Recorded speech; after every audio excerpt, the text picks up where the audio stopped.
اعوذ باللہ من الشیطان الرجیم، بسم اللہ الرحمن الرحیم۔ جی ہم سورہ بقرہ کی آیت نمبر 133 کی تھی ہم نے، اور اس میں دیکھیں اللہ تعالیٰ نے فرمایا کہ یعقوب علیہ السلام کو جب موت آئی، نبی کریم صلی اللہ علیہ وسلم سے بات ہو رہی ہے تو انہوں نے کہا کہ یعقوب علیہ السلام کو جب موت آئی تو آپ تھے ان کے پاس۔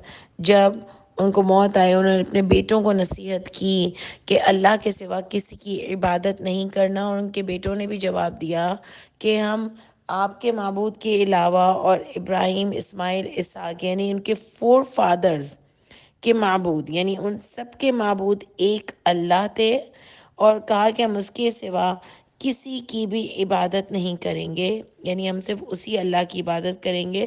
اور ہم کو کیسے پتہ چلا کہ سب کے الہ ایک ہی تھے؟ ٹھیک ہے نا، اس لیے تھوڑا سا دیکھیں ہمیں انٹلیکچولی پڑھنا پڑے گا، کیونکہ اگر کوئی ہم سے سب پوچھیں گے، کوئی کوشچنز آتا ہے، آپ بھی پڑھاتے ہیں کرتے ہیں تو کوئی کوشچن آتا ہے تو اس کا آپ کو جواب دینا ہوگا کہ کیسے پتہ چلا کہ سب کے الہ ایک ہیں۔ تو دیکھیں آیت میں آ رہا ہے کہ الہن واحدہ، اسی الہ کی واحد جو ایک ہے، وَنَحْنُ لَهُ، واحد کا صیغہ آ گیا، اور ہم اسی کے فرما بردار ہیں۔ تو یہ پوائنٹ ہے آپ کے پاس یہ بتانے کے کہ سب اللہ کو مانتے تھے۔ اور یہاں پر تعبدون کی بات سے زیادہ کیا آئے گا کہ تم اللہ کی کتاب پر عمل کرو گے، اس ایک اللہ کی کتاب پر۔ دیکھیں اللہ کو ماننا، یعنی آپ نے اللہ مانا کہ اللہ ہے، کوئی رب العالمین ہے، لیکن آپ اس کے رولز کے اندر چلو گے اگر آپ اس کو اللہ مان رہے ہو تو۔ ایک ہوتے ہیں نا ایتھسٹ، وہ کسی کو اللہ مانتے ہی نہیں ہے، تو وہ اپنے کوئی بھی رولز بنا سکتے ہیں۔ ایک جو اللہ کو اللہ ہی نہیں مانتے، ایسے بھی لوگ ہوتے ہیں، وہ بھی اپنے کوئی بھی رولز بنا سکتے ہیں۔ لیکن اگر آپ نے اپنے آپ کو اللہ کے آگے سرنڈر کیا ہے تو پھر مجھے اور آپ کو اس اللہ نے جو ایک بک بنائی ہے ہمارے لیے، ایک آرڈر کی بک ہے، وہ ایک قواعد کی بک ہے وہ، تو اس کو ہم کو ماننا پڑے گا، ورنہ ہم اس کی بندگی میں نہیں آ سکتے۔ ہر جگہ کے کوئی پرنسپلز ہوتے ہیں، ہم اپنے ماں باپ کے گھر میں رہتے ہیں، ہمارے ماں باپ کے وہاں پرنسپلز ہوتے ہیں کہ بھائی تم یہ نہیں کر سکتے، وہ نہیں کر سکتے، اتنے بجے کے بعد باہر نہیں جا سکتے، فون پہ بات نہیں کر سکتے، یہ سب چیزیں ہمارے ماں باپ کے اصول ہوتے ہیں اس کے اندر۔ ہم جب اپنا بھی گھر بناتے ہیں تو ہمارے خود کے بھی کوئی اصول ہوتے ہیں، تو ہم ان اصولوں پر چلتے ہیں۔ تو ظاہر ہے ایک اللہ ہے، اللہ نے مجھے اور آپ کو پیدا کیا، اللہ نے مجھے اور آپ کو پیدا کیا، سب چیزیں اللہ کی ذات نے ہم کو دی، تو اللہ کے اصول ہیں کہ جس کے مطابق ہمیں زندگی گزارنی پڑے گی۔ اور یہ موسٹ امپورٹنٹ پوائنٹ ہے، کیونکہ اگر آپ صرف کہو گے کہ ہاں میں اللہ کو مانتی ہوں، میں آخرت کو مانتی ہوں، اور اگر میں اور آپ اس کے بتائے ہوئے قانون پر اپنی زندگی نہیں چلا سکتے تو اس کا مطلب ہم فرما بردار لوگوں میں سے نہیں ہیں۔ ٹھیک ہے، اس میں دیکھیں کہ ہم کو 2-3 پوائنٹس ملے کہ انہوں نے کہا ہم مسلمون ہیں، یعنی مسلمان کوئی آج کا نبی کریم صلی اللہ علیہ وسلم کا صرف امتی مسلمان نہیں ہے، اس زمانے سے بھی جو بھی اللہ پر ایمان لاتا تھا اور اللہ کی کتاب پر عمل کرتا تھا وہ سب فرما بردار ہیں، سب مسلمان ہیں۔ ٹھیک ہے، مسلمان کا مینز ہی فرما بردار ہوتا ہے، کالی ٹھپے والا اسٹیمپ والا مسلم نہیں چاہیے اللہ تعالیٰ کو۔ ٹھیک ہے، پہلے بھی اللہ تعالیٰ نے فرمایا کہ ہم نے ابراہیم سے پوچھا کہ مطلب ابراہیم کو آرڈر کیا کہ تم فرما برداری کرو، اس نے کہا میں فرما برداری کرتا ہوں آپ کی، یعنی میں سرنڈر کرتا ہوں اپنے آپ کو آپ کے لیے، آپ کے حکم کے لیے، آپ کی باتوں کے آگے سرنڈر ہوتا ہوں۔ یہ ہوتا ہے انسان۔ ایک اور چیز اس آیت سے ہم کو پتہ چلی تھی کہ ظاہر ہے اس زمانے میں یعقوب علیہ السلام کے نام سے کوئی جھوٹی باتیں ہو رہی تھی، جس کی وجہ سے یہ بتانا پڑا اللہ کو یہاں پر کہ آپ تو تھے اس زمانے میں، آپ نہیں تھے نا اس زمانے میں جب یعقوب کو موت آئی تھی۔ اس نے کوئی ایسی شرک کی بات نہیں کی، بلکہ اس نے تو اپنے بیٹوں کو بھی یہی نصیحت کی کہ ایک اللہ کی عبادت کرنا، یعنی اس کے اصولوں میں، اس کے اصولوں پر چلنا۔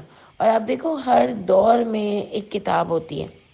جب آدم علیہ السلام کو اللہ تعالیٰ نے دنیا میں بھیجا، ان کو بھی اللہ نے کیا فرمایا کہ آپ کو جو میری طرف سے ہدایت آئے اس کی آپ اتباع کیجیے گا، یعنی ہدایت اللہ کی طرف سے آتی ہے، بک اللہ دیتے ہیں، نبیوں کو صرف اس پر عمل کرنا ہوتا ہے اور لوگوں کو بتانا ہوتا ہے کہ یہ اللہ کے آرڈرز ہیں۔ وہ اپنی کتابیں دینے نہیں آتے. یہ بڑا امپورٹنٹ پوائنٹ ہے، آپ اس کو یاد رکھیے گا کہ ہر دور میں نبیوں کے نام سے جھوٹی باتیں پھیلائی جاتی ہیں. جیسے سلیمان علیہ السلام کے نام سے جادو کی جھوٹی بات پھیلائی گئی، ٹھیک ہے. اس کے بعد یہاں پر جو ہے وہ یعقوب علیہ السلام کے نام سے کچھ جھوٹی باتیں اور شرک ہو رہے تھے. پھر حضرت عیسیٰ علیہ السلام کے نام سے جھوٹی باتیں کہیں کہ وہ تو اللہ کے بیٹے ہیں، استغفر اللہ. اور پھر نبی کریم صلی اللہ علیہ وسلم کے نام سے بہت جھوٹی باتیں. تو ہر دور میں نبیوں کا نام لے کر جھوٹی باتیں ہوتی ہیں. کیوں؟ اس لیے کہ دیکھیں نبی سے ہم کو محبت ہوتی ہے. ہر نبی کی امت کو نبی سے محبت ہوتی ہے اور تمام نبیوں سے محبت ہے. ان کے لیے سافٹ ہارٹ ہوتا ہے ہمارا کہ اگر ان کے نام سے کوئی چیز آئی ہے تو یہ اللہ سے اتنے کلوز ہے تو ہم کو یہ ماننا ہی چاہیے. سمجھ آ رہی ہے؟ تو اسی لیے یہ لوگ نبی کا نام یوز کرتے ہیں تاکہ انسان ان کی جھوٹی باتوں میں آتا چلا جائے. اللہ تعالی ہم سب کو سچ کو، حق کو سمجھنے کی ہدایت نصیب کریں اور ہم کو بہت ہی خوبصورت طریقہ نصیب کریں اس کو سمجھنے کا بھی اور سمجھانے کا بھی. پھر اللہ فرماتے ہیں آگے، تل کا یہ ہے امتن قد خلت، یہ تھی امتیں. یعنی یہ اللہ تعالیٰ کا اتنا پیارا سٹائل ہے کہ اتنے پیارے نبیوں کے اوپر بات ہوئی. حضرت ابراہیم علیہ السلام کی بات ہوئی، ان کے بارے میں اللہ تعالیٰ نے اتنے پیار سے باتیں کی کہ وہ ہماری ہر آزمائش میں پورے اترے. اتنے پیارے انسان تھے، اتنے پیارے نبی تھے. اور اس کے بعد اللہ تعالیٰ نے یعقوب علیہ السلام کی بات بتائی. یہ سب اتنے زبردست لوگ تھے. اللہ نے فرمایا یہ امتیں تھیں، یہ گزر چکی، لہا ما کسبت، ان کے لیے جو کمایا اس نے، وَلَكُمْ مَا كَسَبْتُمْ، اور تمہارے لیے جو تم کماؤ گے. جو چلا گیا وہ چلا گیا. دیکھیں پیچھے نبی کی بات ہو رہی تھی نا، یہ سارے نبی تھے، نبیوں کی باتیں تھی نا. اس کے باوجود بھی اللہ فرماتے ہیں کہ جو چلا گیا وہ چلا گیا، وہ تمہارے لیے کچھ نہیں کر سکتا. اس کے لیے جو اس نے کمایا. سمجھ آ رہی ہے؟ اس زمانے میں نبی کریم صلی اللہ علیہ وسلم کے اوپر یہ کتاب نازل ہوئی. کیا پتہ جھوٹا نبی کا نام لے کر نبی کو بھی یا یعقوب یا یہ کچھ کرتے ہوں. ایک میں تو ایسے ہی سوچتی ہوں کہ کیا ایسا ہوتا تھا کہ اللہ تعالیٰ کو یہ باتیں ہم کو بتانی پڑ رہی تھی، اور کیا ایسا ہوا تھا. تو پھر مجھے بہت آج کے دور کی مماثلت لگتی ہے کہ ایگزیکٹلی یہی چیزیں ہو رہی تھیں. ٹھیک ہے، تو آپ دیکھو کہ یہاں پر ہم کیا بات کر رہے تھے کہ جو انہوں نے کمایا وہ ان کے لیے، وہ تمہارے لیے کچھ نہیں کر سکتے. وہ کمائی کر کے چلے گئے، ان کو قیامت میں اس کا اجر ضرور ملے گا. اللہ کے گھر اس کا اجر مل بھی رہا ہو ہمیں کچھ نہیں پتہ. تو آپ کو اور مجھے اللہ کیا بتا رہے ہیں کہ تم اپنے اوپر دھیان دو. یہ مانگنا وانگنا چھوڑو، یہ واسطے وسیلے دینا چھوڑو. یہ اپنی کچھ جنت تیار کر لو، اپنی کچھ آخرت کے لیے سامان کر لو. اور اس کے لیے تمہیں کیا کام آئے گا؟ مَا کَسَبْتُمْ وَلَكُمْ مَا کَسَبْتُمْ، کسبتم وَلَكُمْ مَا کَسَبْتُمْ، اور تمہارے لیے جو تم نے کمایا. اس کے علاوہ کوئی چیز انسان کو بچا نہیں سکتی. مجھے تو یہ آیت اتنی زبردست لگتی ہے کہ اللہ تعالیٰ نے بالکل کلیئر ہمارا مائنڈ کر دیا. جو ہم سورہ بقرہ میں بار بار کہتے ہیں کہ اللہ تعالیٰ ایک اپنا کلیئر رول بتا دیتے ہیں. کلیئر اللہ تعالیٰ نے یہاں پر یہ بات کر دی کہ نہ کوئی کچھ تمہارے لیے کر سکتا ہے، نہ کوئی شفاعت کر سکتا ہے، نہ کوئی اور تمہارے لیے کچھ کر سکتا ہے. جو کچھ بھی تمہیں کامیابی دلا سکتا ہے نا، اگر کوئی چیز، وہ تمہارے اپنے عمل دلا سکتے ہیں اللہ کے آگے. اگر سرخرو ہونا ہے نا اللہ کے آگے تو مجھے اور آپ کو اللہ کے حکم کے مطابق عمل کرنے پڑیں گے. یہ کلیئر کٹ آیت ہے. سمجھ آئی؟ کلیئر کٹ آیت ہے. وَلَا تُسْأَلُونَ، اور نہیں تم سوال کیے جاؤ گے، عَمَّا، اس بارے میں، کانوا یعملون، جو تھے وہ عمل کرتے تھے. یعنی تم یہ جو نبیوں کے ناموں سے اتنا جھوٹ بولتے ہو، جھوٹی باتیں لے آئے ہو دین میں، تو وہ تو اپنا عمل کر کے جا چکے ہیں. تم اپنے عمل کی طرف توجہ دو. ان کے بارے میں تم سے سوال نہیں کیا جائے گا کہ وہ کیا کرتے تھے کیا نہیں کرتے تھے. ابھی تم دیکھو کہ تمہاری کتاب میں کیا لکھا ہے اور تمہیں کیا کرنا ہے اور کیا نہیں کرنا. ان کے بارے میں تم سے سوال نہیں کیا جائے گا. سمجھ آئی؟ یعنی ان کو چھوڑ دو. ہم اتنی باتیں دوسری لے آتے ہیں کہ حضرت عیسیٰ کا کیسے ہوا، کیسے باپ کے بنا بیٹا ہوا، اور جو حضرت عیسیٰ ہوئے اپنی ماں کو، اور اتنی ہم نبیوں کے بارے میں بحث کرتے ہیں کہ یہ نبیوں کے سردار ہیں، تو فلانا یوں ہے، تو ان کو بھی معجزے ملتے تھے۔ یہ آپ سے سوال نہیں ہونے والا، آپ سے صرف آپ کے عمل کے بارے میں سوال ہوگا، مجھ سے صرف میرے عمل کے بارے میں سوال ہوگا۔ جیسے اور لوگ بھی ڈسکشن بہت کرتے ہیں برزخ کی لائف کے بارے میں، کہ برزخ کی لائف ہوگی کہ نہیں ہوگی، یا بس انسان مردہ ہی رہے گا قبر میں ہی، پھر قیامت کے دن اٹھے گا تبھی اس کو کچھ پتہ چلے گا۔ اور کوئی کہتا ہے کہ نہیں نہیں، بیچ میں اس کو سزا بھی ملے گی اور جزا بھی ملے گی، جیسے وہ شہداء کی لاتا ہے اور فرعون کی مثالیں لاتا ہے، کہ فرعون کے لیے اللہ تعالیٰ فرماتے ہیں کہ روز اس کو آگ پر ڈالا جاتا ہے، اور اللہ تعالیٰ شہداء کے بارے میں فرماتے ہیں کہ وہ اللہ کے یہاں بہترین رزق پا رہے ہیں، اللہ میرے اور آپ کے نصیبوں میں بھی کر دیں۔ تو یہ بھی برزخ کی لائف لوگ کہتے ہیں۔ تو میں یہ سوچتی ہوں کہ ہمیں اس میں بحث و مباحثے کرنے کی ضرورت کیا ہے، کتابیں لکھنے کی ضرورت کیا ہے؟ کیا ہم کو لگتا ہے کہ اچھا مرنے کے بعد سو گئی تو بس آرام ہی آرام ہے؟ ایٹ لاسٹ تو اٹھنا ہے نا، اپنے اعمال کا حساب دینا ہے نا، پھر تو جہنم میں جانا پڑے گا نا اگر عمل نہیں کیا، استغفر اللہ۔ تو اس سے کیا فرق پڑتا ہے کہ اگر بیچ کی برزخ کی لائف ہے یا نہیں ہے؟ توجہ اس بات پہ نہیں دینی، اتنی بحث کرتے ہیں، پوری پوری کتابیں لکھی ہوئی ہیں، توجہ اس پہ نہیں دینی ہے کہ نبیوں نے کیا کیا، یا نبی کے بارے میں جھوٹی باتیں کرو، یا نبی کوئی سردار تھے، کوئی یوں تھے، کوئی وہ تھے، یہ سوال نہیں ہونے والے۔ دوسری جھوٹی باتیں کرنا بند کرو، سوال تم سے تمہارے عمل کے بارے میں ہوگا۔ آپ سوچو، میں اور آپ جتنی دوسری چیزوں کی پنچات کرتے ہیں نا، اتنی دوسری چیزوں کی فکر کرتے ہیں نا، اتنی اگر میں اور آپ اپنے اعمال کی فکر کر لینا، تو آج ہم کہاں سے کہاں پہنچ جائیں۔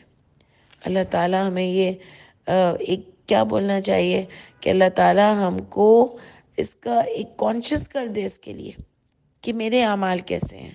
پھر اللہ فرماتے ہیں وقالو، اور کہاں انہوں نے، کونو، ہو جاؤ، ہودن او نسوارا، یعنی ہو جاؤ یہودی یا نسوارا، تہتدو، تب تم ہدایت پاؤ گے۔ یعنی وہ کہتے ہیں کہ اگر تم کو صحیح رستے پر چلنا ہے نا، نبی کریم صلی اللہ علیہ وسلم سے لوگ کہہ رہے تھے نبی صلی اللہ علیہ وسلم کے زمانے میں کہ اگر آپ کو صحیح دین پر چلنا ہے تو آپ یا تو یہودی ہو جاؤ یا نصرانی ہو جاؤ۔ اب بات کھل رہی ہے ساری کہ یعقوب علیہ السلام کے نام سے کیا جھوٹی باتیں ہوتی تھی۔ کہا جاتا تھا یعقوب یہودی تھے، کوئی کہتا تھا یعقوب نصرانی تھے۔ اللہ نے فرما دیا کہ وہ کلیئر تھے، وہ ایک حنیفن تھے۔ یا ابراہیم علیہ السلام کے بارے میں جھوٹی باتیں کہی جاتی تھی۔ آپ دیکھیں آگے کیا آ رہا ہے کہ انہوں نے کہا ہو جاؤ یہودی یا نصارا، تب تم ہدایت پاؤ گے۔ قل، آپ کہہ دیجئے، نبی سے کہہ رہے ہیں، آپ کہہ دیجئے، بلکہ ملت ابراہیم حنیفہ، بلکہ ابراہیم کی ملت، ابراہیم کا دین تو حنیفہ، یخرق ہے، حنیفن یعنی پیور ہے، خالص ہے، اس کے اندر کسی کی ملاوٹ نہیں ہے۔ یعنی ابراہیم علیہ السلام کے نام سے بھی جھوٹ بولتے تھے، یعقوب علیہ السلام کے نام سے بھی جھوٹ بولتے تھے۔ اللہ نے فرمایا ان کو کلیئر بتا دو، یعنی کہتے تھے وہ تو ہمارے مسلک پر ہے، جیسے ہمارے یہاں کہا جاتا ہے نا کہ یہ مسلک جنت میں جائے گا، وہ دوسرا کہتا ہے وہ مسلک جنت میں جائے گا، تیسرا کہتا ہے یہ مسلک جنت میں جائے گا۔ اللہ کہہ رہے ہیں کچھ بھی نہیں ہوگا، یہ یہودی نصرانی کچھ نہیں، بلکہ ابراہیم کی جو ملت ہے نا اس پہ چلو، وہ حنیفن ہے، یخرق ہے، یعنی ایک اللہ کے پیچھے چلتی ہے۔ ابراہیم کا جو دین ہے نا وہ ایک اللہ کے پیچھے چلتا ہے۔ اس کے اپوزٹ میں آپ کون سی آیت لاؤ گے؟ کہ وہی والی آیت کہ اللہ تعالیٰ نے فرمایا کہ ان لوگوں نے اپنی خود ملت بنا لی ہے اور یہ چاہتے ہیں کہ تم جب تک تمہاری بات نہیں مانیں گے جب تم ان کی ملت میں نہ آ جاؤ، اور ان کی ملت ان کی خواہشات ہیں۔ آیت نمبر 140 میں آپ نے یہ پڑھا تھا نا، اس کا اپوزٹ ہے یہ کہ ابراہیم کی ملت، ابراہیم کا دین، یعنی یہ چاہتے تھے کہ نبی کریم صلی اللہ علیہ وسلم ان کے دین پہ آ جائیں، ورنہ یہ بات ہی نہیں مانیں گے، سنیں گے ہی نہیں آگے بات۔ اور بتا رہے ہیں دوسرے نبی کو بھی یہی دین تھا، آپ کون سے نئے آگے ہوئے نبی سے کہہ رہے ہیں؟ اللہ نے فرمایا آپ کہہ دیجئے ملت ابراہیم حنیفہ، یعنی یخرق تھا اللہ کے حکم کے مطابق چلنے والا یخرق، اور وما کانا من المشرکین، اور نہیں تھے وہ شرک کرنے والوں میں سے۔ اب پوائنٹ ٹو بی نوٹڈ دوبارہ آ گیا کہ ان کے نام سے شرک ہو رہا تھا، جب ہی اللہ تعالیٰ کو بتانا پڑا کہ وہ شرک کرنے والوں میں سے نہیں تھے۔ سمجھ آ رہی ہے آپ کو پوری بات؟ یہ جو یعقوب علیہ السلام سے شروع ہوئی، یہ جو یہاں پر ابراہیم علیہ السلام کی بات آئی، ان پورے کا مقصد کیا تھا جو مجھے سمجھ آیا ہے؟ آپ کو اس کی کوئی نئی سینس سمجھ آئے تو مجھے ضرور بتائیے گا۔ اس پورے کا مقصد یہ تھا کہ کسی طرح نبیوں کے نام کے ساتھ جھوٹ بول کر نبی کو اور نبی کے جو ماننے والے ہیں ان کو بھی اس طرف راغب کیا جائے۔ اللہ نے کلیئر بات کی، پہلے تو یہ بتایا کہ دیکھو یعقوب نے تو اپنے بیٹوں کو بھی پیورٹی کی نصیحت کی تھی، صرف اللہ کے حکم کے مطابق چلنے کی نصیحت کی تھی، اور ابراہیم بھی پیور تھے بہت، صرف اللہ کے حکم کے مطابق چلتے تھے۔ اب سوچو، آپ یہ آیتیں ملا کے پڑھنا، آپ کو اتنا مزہ آئے گا کہ دیکھو اس زمانے میں کیا چل رہا تھا، کس کس تکلیف کا، کس کس مزاحمت کا سامنا نبی کریم صلی اللہ علیہ وسلم کو کرنا پڑا، اور اتنے لوگوں سے ان کو بحث کرنی پڑتی تھی کہ یہ صحیح ہے، وہ صحیح ہے، وہ صحیح ہے، یعنی اتنا ان کو لوگوں کو بتانا پڑتا تھا اور لوگوں سے بحث مباحث کرنی پڑتی تھی۔ جیسے آج ہمارے یہاں ہے نا، اس میں اس سے بھی زیادہ تھے وہ نان مسلم ایک طریقے سے لوگ تھے، جیسے کہ ہم بھی ہیں۔ میں کہوں گی کسی کو یہ بات تو برا لگے گا نا، اور ویسے بھی ہم کھلے عام یہ بات کریں گے بھی نہیں، لیکن یہ تو ہم آپس میں سمجھنے کی بات سوچ رہے ہیں نا کہ اگر مسلم ہوں تو میں کہاں فرما بردار ہوں۔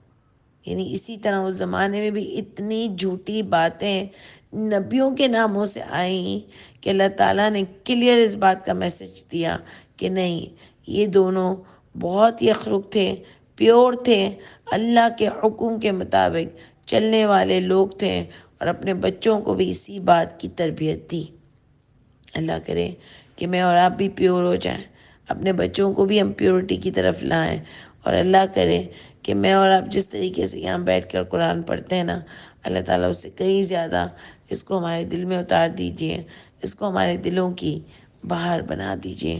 اللہ تعالیٰ ہم کو آپ کے حکم میں ہی مزہ آنے لگے، آپ کے حکم والی چیزوں میں ہی ہمیں دلچسپی ہو جائے، اور دنیا میں خوشیوں کے ساتھ ہمارا دل نکال دیجئے۔ سبحان ربک رب العزت عما یصفون، وسلام علی المرسلین، والحمد للہ رب العالمین۔ السلام علیکم ورحمۃ اللہ وبرکاتہ۔